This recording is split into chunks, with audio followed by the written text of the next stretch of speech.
If I ask you a question that have you ever seen a lazy man has done any adventure in his life? Of course the answer will be no. Why? क्योंकि जो भी इंसान होता है उसे अगर काम करने की आदत नहीं है, नया कुछ इन्वेंट करने की आदत नहीं है, वो बहुत लेज़ी है, तो वो हर चीज़ को कोई ना कोई बहाने से उसे क्या कर देगा, उसे हटा देगा, है ना। वो सिर्फ एक ही बात बोलेगा that it can't be done. So hello, greetings to all my lovely students. Today we are going to start 3.1 poem It Can't Be Done from class 6th बाल भारती book.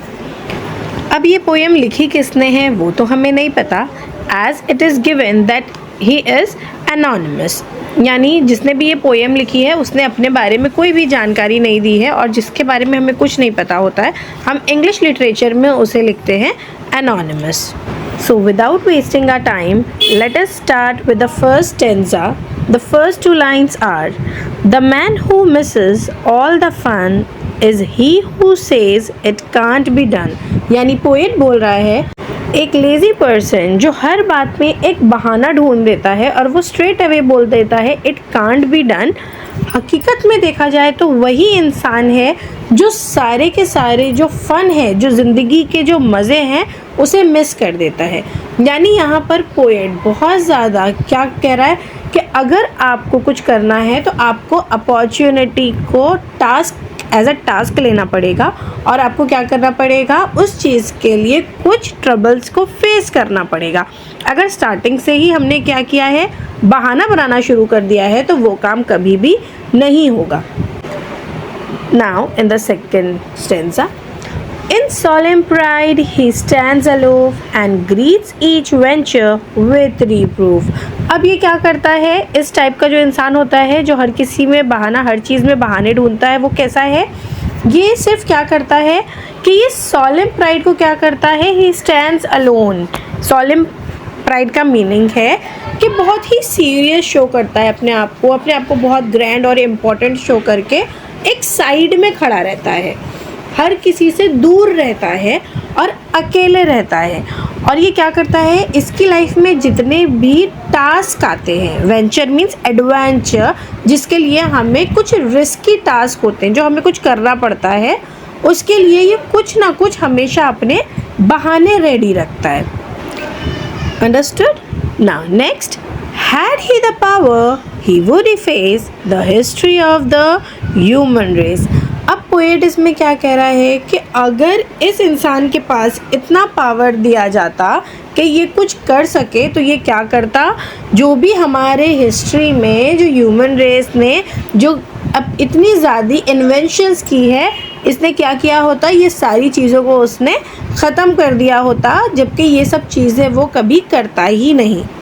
और जब ये कुछ नहीं करता तो उसका इम्पैक्ट किस तरीके से होता, चलो नेक्स्ट लाइन में हम देखते हैं। We would have no radio और motor cars, no streets light by electric stars.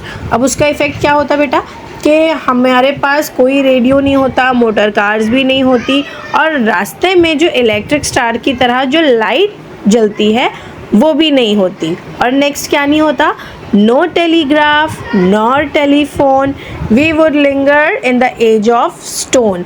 अब क्या कह रहा है वो कि हम वहाँ पर ही रह जाते, ना हमारे पास टेलीग्राफ होता, ना हमारे पास टेलीफोन होता और हम आज भी उसी